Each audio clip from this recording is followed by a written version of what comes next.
नमस्कार जी। एक बार फिर से आपका ऑनलाइन क्लासेज में स्वागत है। जैसा कि हमने पिछली क्लास में जो हमारा चैप्टर था राज्य विधानमंडल उसको पूरा किया है और अब हमारा जो अगला अध्याय होगा वह है उच्च न्यायालय अर्थात हाई कोर्ट। देखिए, हाई कोर्ट कब बने, किस अधिनियम में इनका प्रावधान आया, सबसे पहले कहाँ स्थापित हुए, इन सब चीज़ों के बारे में हम अध्ययन करेंगे। तो देखिएगा, हमारा जो टॉपिक है वह है उच्च न्यायालय। उच्च न्यायालय, देखिए अगर बात करें हाई कोर्ट,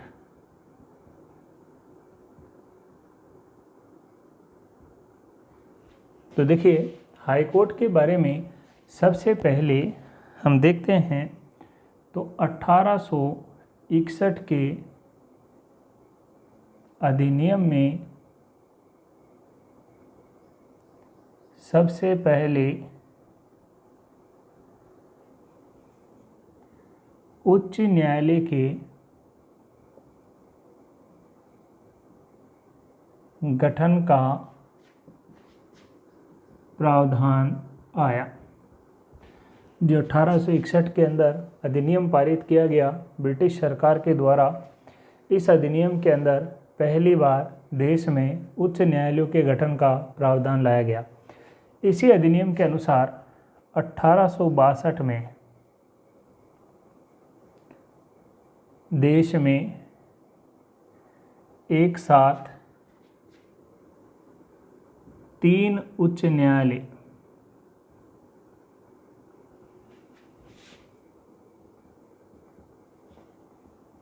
स्थापित किए गए।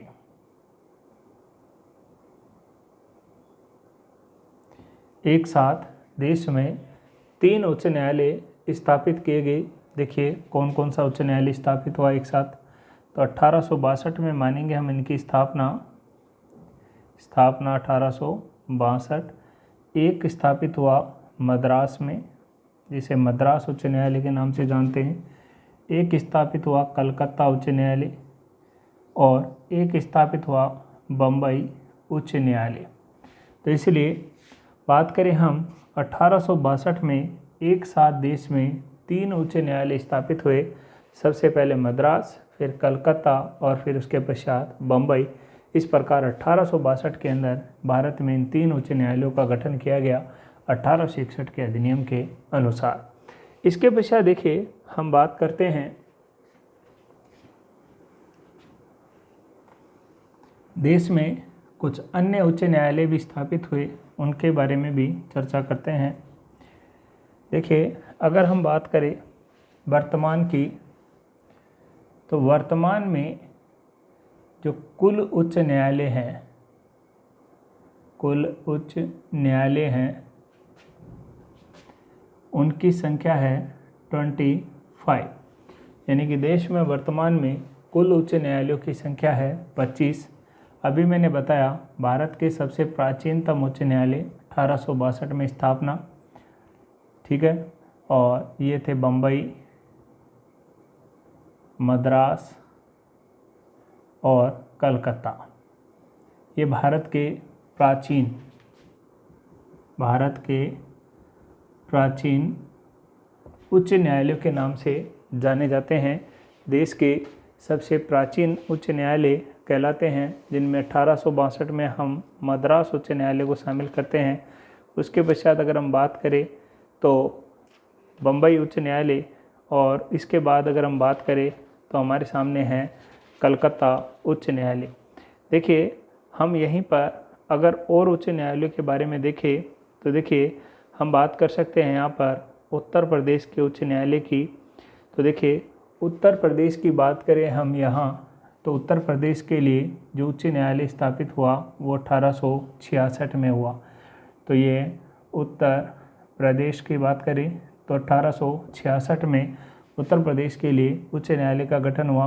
वहीं पर हम बात करें पंजाब की या हरियाणा की, तो 1975 के अंदर पंजाब के लिए भी एक उच्च न्यायालय का गठन हुआ, जो 1975 में हुआ। इसी के साथ देखिए हम कुछ और उच्च न्यायालयों की बात कर सकते हैं।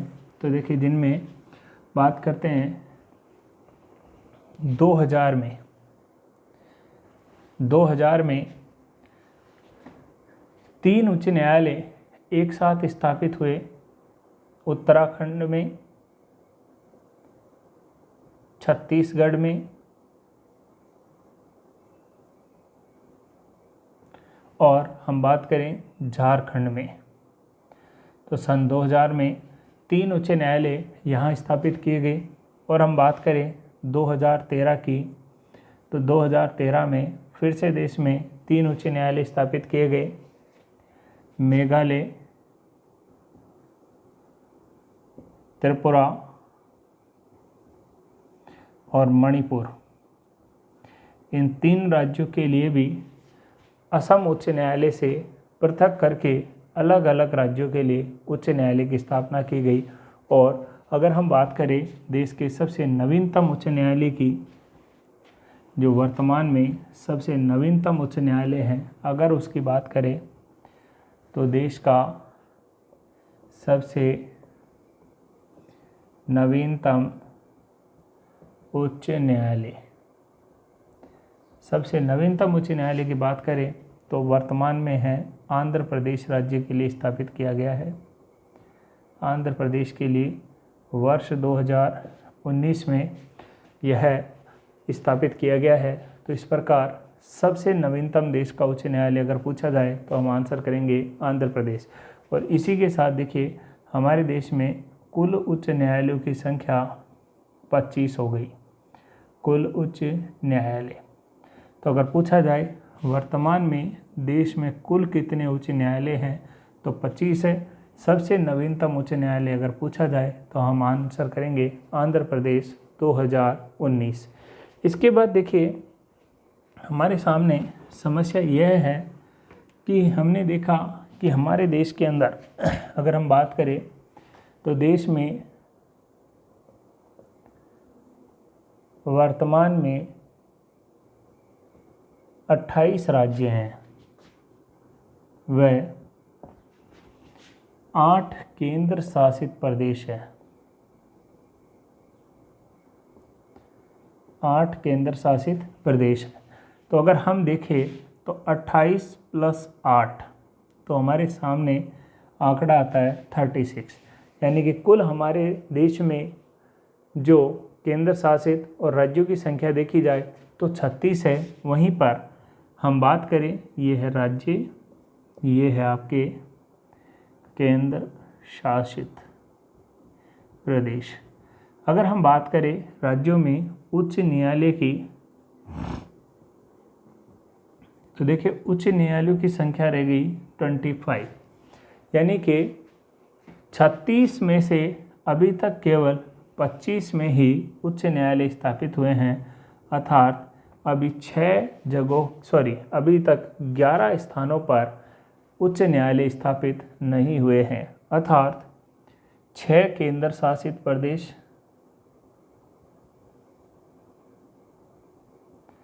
व 5 राज्य,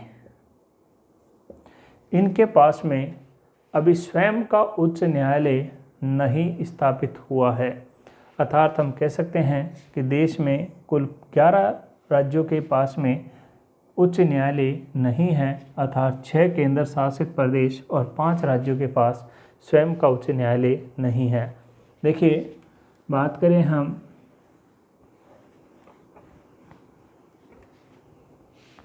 हमने देखा कि कुल 11 राज्य व संघ शासित प्रदेशों में उच्च न्यायालय नहीं है। अब इसमें से हम कर सकते हैं 6 और इधर कर सकते हैं 5। तो 6 संघ शासित प्रदेश, तो देखिए 6 संघ शासित प्रदेश तो हमें जल्दी याद हो सकते हैं, क्योंकि इसका मतलब है कि टोटल संघ शासित प्रदेशों की संख्या है 8 और 8 में से 6 के पास है ही नहीं, तो हमारे पास बचे 2। अर्थात हम कह सकते हैं दो संघ शासित प्रदेश ऐसे हैं जिनके पास स्वयं का उच्च न्यायालय हैं। तो वो कौन से हैं? तो देखिए, एक संघ शासित प्रदेश है दिल्ली और एक संघ शासित प्रदेश है जम्मू और कश्मीर। तो हम कह सकते हैं दिल्ली और जम्मू कश्मीर दो ऐसे संघ शासित प्रदेश हैं जिनके पास में अपना स्वयं का उच्च न्यायालय है। बाकी अन्य किसी संघ शासित प्रदेश के पास में स्वयं का उच्च न्यायालय नहीं है। तो देखिए, अब हम बात करें यहाँ पर, तो ये दिल्ली और जम्मू कश्मीर के उच्च न्यायालय को देखें तो दिल्ली का उच्च न्यायालय 1966 में स्थापित हुआ। वहीं पर अगर जम्मू कश्मीर के उच्च न्यायालय की बात करें तो 1928 के अंदर जम्मू के अंदर उच्च न्यायालय स्थापित हुआ। तो इस प्रकार से देख सकते हैं दो ही केंद्र शासित प्रदेश है जो इनका स्वयं का उच्च न्यायालय है, अर्थात 6 केंद्र शासित प्रदेश ऐसे हैं जिनके पास में अपना स्वयं का उच्च न्यायालय नहीं है। तो देखिए, यदि स्वयं का उच्च न्यायालय नहीं है तो हम देखते हैं कि कौन कौन से केंद्र शासित प्रदेश हैं जिनके पास उच्च न्यायालय नहीं है। साथ ही हम यह भी देखेंगे कि कौन से राज्य ऐसे हैं जिनके पास में अपना स्वयं का उच्च न्यायालय नहीं है। तो देखिए, इसको देखने से पहले हम बात करते हैं, यहाँ पर एक अनुच्छेद आता है 214 और एक अनुच्छेद आता है 231। सबसे पहले इन दो अनुच्छेदों को देखना जरूरी है। 214 में कहा गया है प्रत्येक राज्य के लिए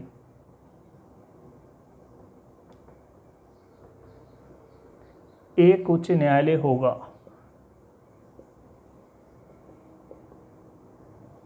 प्रत्येक राज्य के लिए एक उच्च न्यायालय होगा, ये बात कही गई है 214 में। वहीं पर 231, इसको जानने से पहले हमें संविधान का 7वां संशोधन जानना पड़ेगा। 7वां संशोधन 1956।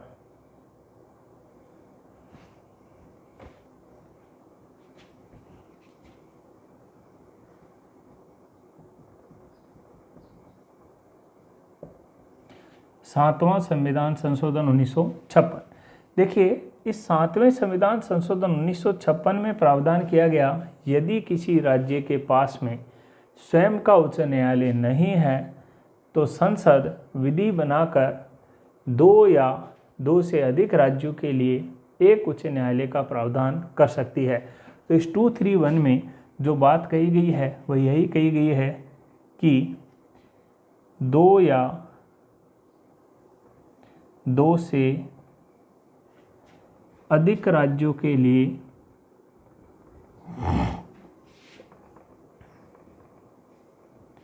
एक उच्च न्यायालय में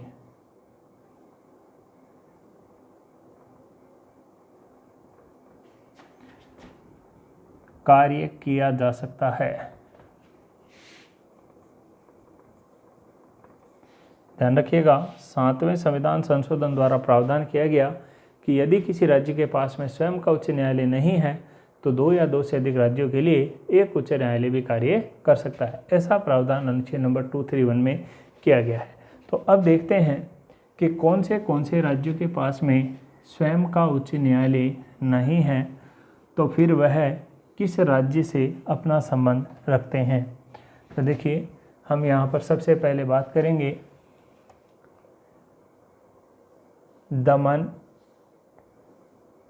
दीव प्लस दादर नागर हवेली।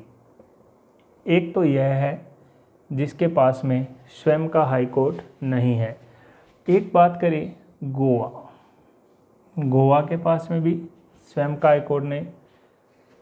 इसके बाद हम बात करें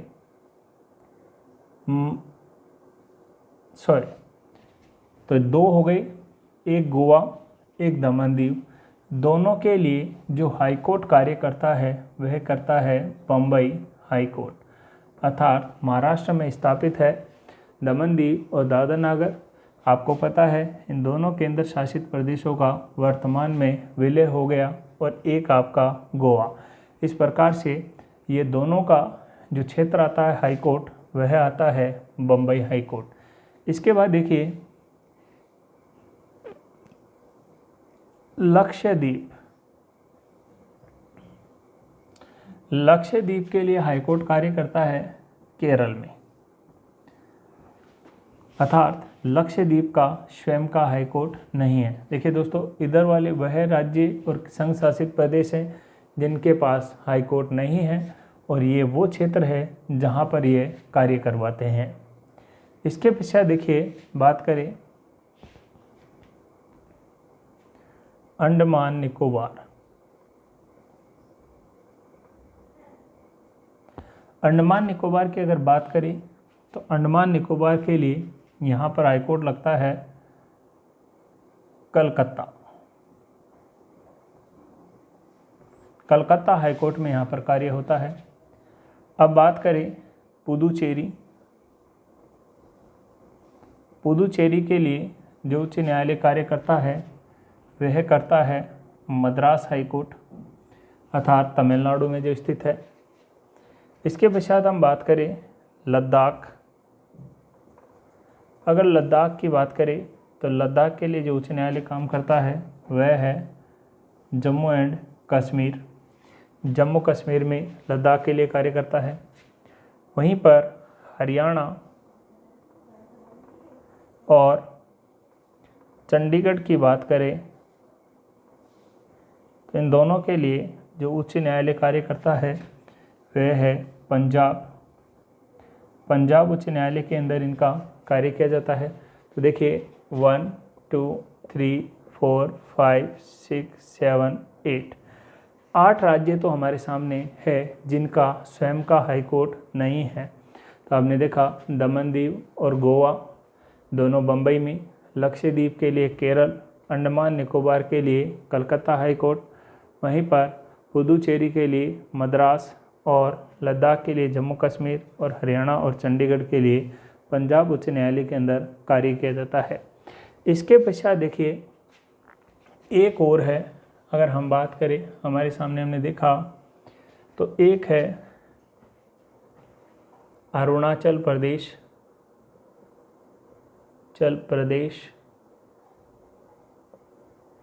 एक हो गया मिजोरम और नागालैंड, और इन तीनों के लिए जो कार्य करता है वह असम, जो कि गुवाहाटी हाईकोर्ट के नाम से जाना जाता है, यहाँ पर कार्य किया जाता है। तो देखिए दमन दीव और गोवा 2, लक्षद्वीप 3, अंडमान निकोबार 4, पुदुचेरी 5, लद्दाख 6, हरियाणा 7, चंडीगढ़ 8, अरुणाचल प्रदेश 9, मिजोरम 10 और नागालैंड 11। तो यह 11 क्षेत्र वह हैं जिनके स्वयं के हाईकोर्ट नहीं है, और ये वो क्षेत्र हैं जिनके स्वयं के हाईकोर्ट है, अर्थात इन राज्यों के लिए यहाँ पर सुनवाई की जाती है। तो ध्यान रखिएगा, हम यहाँ पर उसको भी ले सकते हैं दमन प्लस दादर प्लस गोवा, ध्यान रखिएगा दोनों एक है और ये बम्बई। तो यह वह राज्य हैं जिनके स्वयं के हाई कोर्ट नहीं है। अभी तक इन राज्यों के अंदर खुद का हाई कोर्ट नहीं स्थापित हुआ है, और ये वो राज्य हैं जिनकी कार्यवाही यहाँ पर सुनवाई की जाती है। तो इस प्रकार से हमने देखा कि देश में 5 राज्य और 6 केंद्र शासित प्रदेशों के पास में स्वयं का हाई कोर्ट नहीं है। इसके पश्चात देखिए, अब बात करेंगे हम यहाँ पर राजस्थान उच्च न्यायालय की। देखते हैं राजस्थान उच्च न्यायालय के बारे में।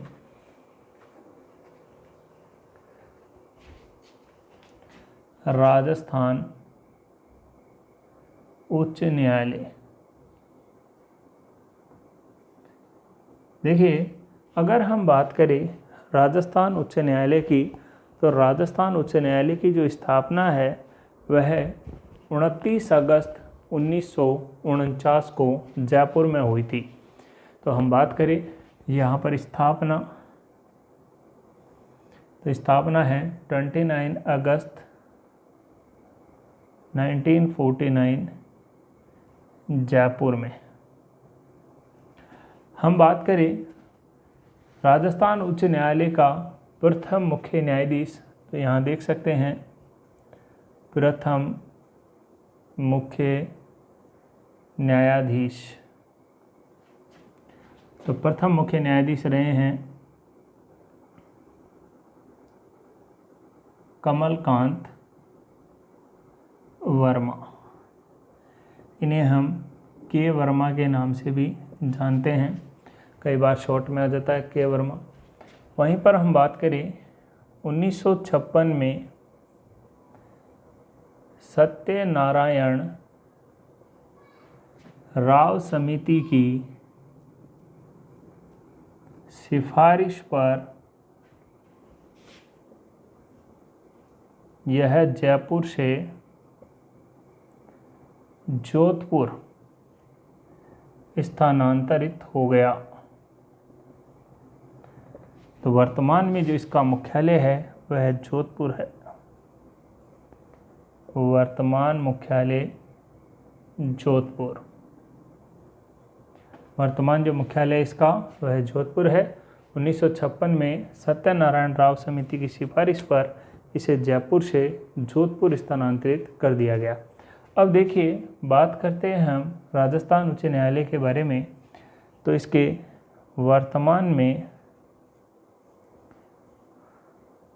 मुख्य न्यायाधीश है इंद्रजीत महांती। ध्यान रखिएगा, यह 37वां मुख्य न्यायाधीश है राजस्थान उच्च न्यायालय का, यानी कि इससे पूर्व 36 उच्च न्यायालय के मुख्य न्यायाधीश रह चुके हैं। अर्थात वर्तमान में राजस्थान उच्च न्यायालय में जो 37वां मुख्य न्यायाधीश है वह इंद्रजीत महांती है। अब बात करते हैं राजस्थान उच्च न्यायालय के ऊपर ही। देखिए, अगर हम देखें तो वर्तमान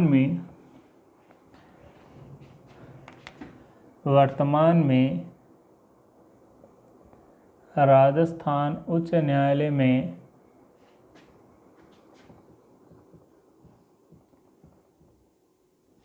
एक मुख्य न्यायाधीश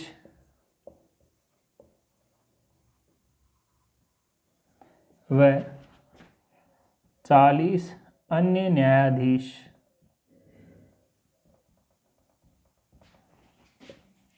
कार्यरत है। जबकि हम देखें तो ध्यान रखिएगा, राजस्थान उच्च न्यायालय में अधिकतम न्यायाधीशों की संख्या 50 हो सकती है।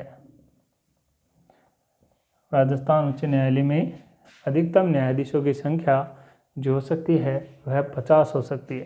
देखिए, अंतिम बिंदु इसमें ध्यान रखने योग्य है वह यह है कि राजस्थान उच्च न्यायालय में खंडपीठ जयपुर में स्थापित है।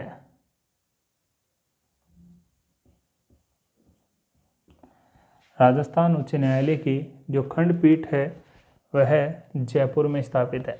देखिए, अभी हम हाल ही की बात करें तो 7 दिसंबर 2019 को 7 दिसंबर 2019 को राजस्थान उच्च न्यायालय के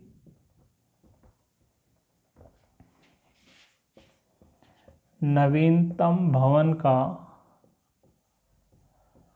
उद्घाटन तात्कालिक राष्ट्रपति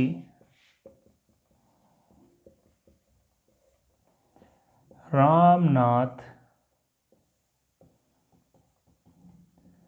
कोविंद द्वारा किया गया और ये वर्तमान में जोधपुर में है। तो ध्यान रखिएगा, 7 दिसंबर 2019 को राजस्थान उच्च न्यायालय का जो नवीनतम भवन बनाया गया है उसका उद्घाटन किया गया और इसका उद्घाटन हमारे देश के तात्कालिक यानी कि वर्तमान राष्ट्रपति रामनाथ कोविंद द्वारा किया गया।